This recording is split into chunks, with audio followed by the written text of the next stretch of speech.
ভারতে ভেঙে ফেলা হচ্ছে মুসলমানদের ধর্মীয় প্রতিষ্ঠানগুলো। দুই দেশের চলা রাজনৈতিক সমস্যাকে কেন্দ্র করে এবার মুসলমানদের ওপর হামলা করছে হিন্দুত্ববাদী দেশটি। বিষয়টি নিয়ে যেন আরেকবার জল ঘোলা হয়ে উঠতে যাচ্ছে বাংলাদেশ এবং ভারতের মধ্যে।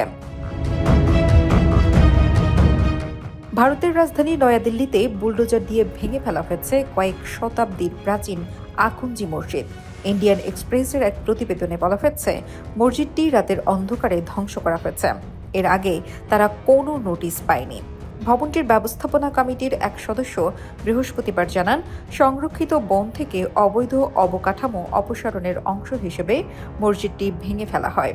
মসজিদ কম্পাউন্ডের অনেক কবর অপবিত্র করা হয়েছে এবং মসজিদটি ভেঙে ফেলার আগে কাউকে কোরআনের কপি বা অন্যান্য সামগ্রী বের করার অনুমতি দেওয়া হয়নি বলে জানানো হয়।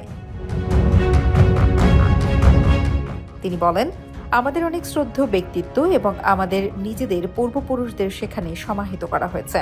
এখন কবরের কোনো চিহ্ন নেই। মসজিদ ও কবরের ধ্বংসস্তূপ সরিয়ে অন্য কোথাও ফেলা হয়েছে। শহরের প্রধান ভূমি ব্যবস্থাপনা সংস্থা দিল্লি ডেভেলপমেন্ট অথরিটি এ ঘটনা তদারকি করছে। এসব অভিযোগের ব্যাপারে সংস্থাটি গণমাধ্যমের কাছে কোনো মন্তব্য করতে রাজি হননি। বৃহস্পতিবার আকুঞ্জি মসজিদ এলাকায় উপস্থিত ছিল বিপুল সংখ্যক পুলিশ। রাস্তায় ব্যারিকেড দিয়ে এলাকাটিতে সর্বসাধারণের প্রবেশাধিকার বন্ধ করে দেওয়া হয়। ভারতের প্রধানমন্ত্রী নরেন্দ্র মোদী উত্তরের শহর অযোধ্যায় বাবরি মসজিদের স্থলে রাম মন্দির উদ্বোধনের সপ্তাহখানেক পরেই আকুঞ্জি মসজিদ ভাঙার ঘটনা ঘটল। অন্যদিকে বুধবার ভারতের উত্তরপ্রদেশ রাজ্যের বারাণসীতে অবস্থিত জ্ঞানব্যাপী মসজিদের বেসমেন্টে পূজা করার অনুমতি দিয়েছে একটি আদালত। ঘটনাটি গত বছরের হলেও এবারও দুদেশের নড়বড়ে পরিস্থিতিতে আরেকবার মাথা চাড়া দিয়ে উঠতে শুরু করেছে ধর্মীয় বিদ্বেষ।